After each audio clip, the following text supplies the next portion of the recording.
তখনই আমরা বুঝতে পারবো এটি কারেক্ট প্রোনাউন আর ইনকারেক্ট প্রোনাউন আর পার্সোনাল প্রোনাউন অথবা ইমপার্সোনাল প্রোনাউন, সেটি আমরা বুঝতে পারবো।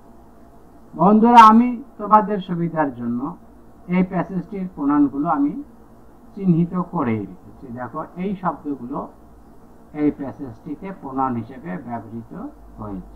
দেখো, টিচিং ইজ এ প্রফেশন, হু এটি প্রোনাউন, রিলেটিভ প্রোনাউন। তোমরা জানো রিলেটিভ প্রোনাউন দুইটা বাক্যকে সংযুক্ত করে। আই এটি pronoun, you pronoun, my pronoun, one pronoun, it pronoun, he pronoun, me pronoun, there pronoun, this pronoun and me pronoun. এই শব্দ কয়টি এই প্যাসেজটিতে প্রোনাউন হিসেবে ব্যবহৃত হয়েছে।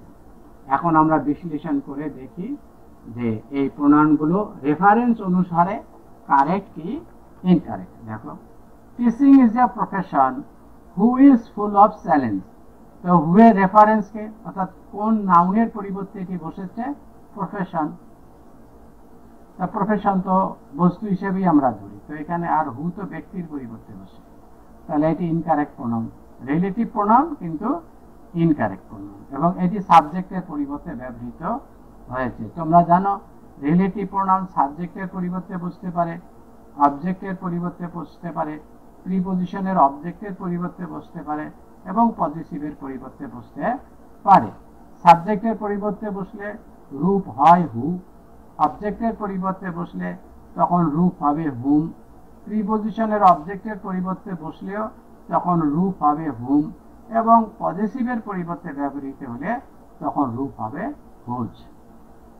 তো আর হুইচের তো সাবজেক্টের রূপও হুইচ, অবজেক্ট রূপও হুইচ, পজিটিভ রূপও হুইচ, তাহলে এটি ইনকারেক্ট প্রোনাউন, এটি হবে হুইচ। হুইচ ইজ কারণ হলো হচ্ছে বস্তু।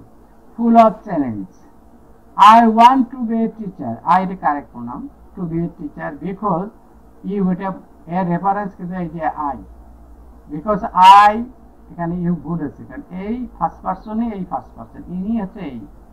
আর তোমরা জানো ফার্স্ট পারসন এবং সেকেন্ড পারসনে সরাসরি রেফারেন্স থাকে না। আই এখানে আই হবে। আই লাইক, ভুল হয়েছে, like working with children, but my এটি কারেক্ট, যে ফাদারের আগে বাট যখনই জায়গা বদল করে পার্সোনাল প্রোনাউন তখন এটা রূপের চেঞ্জ হয়। My correct. My father argues that one cannot make, এটা আনক্লিয়ার প্রোনাউন অথবা impersonal pronoun. One cannot make, এটি correct. One cannot make much money from it, it এটিও কারেক্ট। এটা রেফারেন্স কে, এই যে টিচিং, এটা রেফারেন্স হচ্ছে টিচিং বস্তু। হি ওয়ান্টস মি, হি হলো রেফারেন্স কে ফাদার, এটিও কারেক্ট প্রোনাউন। মি রেফারেন্স কে ভার্বের পরে, মি এর রেফারেন্স কে আই, এটিও correct. To look after as a there, there এটি ইনকারেক্ট প্রোনাউন, এই দেয়ার রেফারেন্স কে ফাদার। আর হিয়ের হিরো, হিয়ের পজিটিভ রূপ, তো হিয়ের পজিটিভ রূপ তো দেয়ার হয় না, হয় হিজ, এখানে এটা ভুল। His forms instead, but this, this এটি ইনকারেক্ট, এভাবে ইট, ইট মানে হচ্ছে ওই আর্গু করা, যে আর্গুটা সে উনি করলেন বা যে প্রস্তাবটা উনি দিলেন। It does not inspire me, এটি কারেক্ট প্রোনাউন, আই এর পরিবর্তে হচ্ছে এই যে ভার্বের পরে মি মাস্ট। এই প্রোনাউনগুলো এখানে রেফারেন্স আমরা দেখো, যখন রেফারেন্স আমরা খুঁজতে গেলাম তখনই আমরা বুঝতে পারলাম যে এটি কারেক্ট প্রোনাউন, ইনকারেক্ট প্রোনাউন অথবা আনক্লিয়ার প্রোনাউন অথবা ইমপার্সোনাল প্রোনাউন। আর পরীক্ষার খাতায় উত্তরপত্রে তোমরা এভাবে উত্তর করে রাখবে, এই দেখো এইভাবে উত্তর করে রাখবে।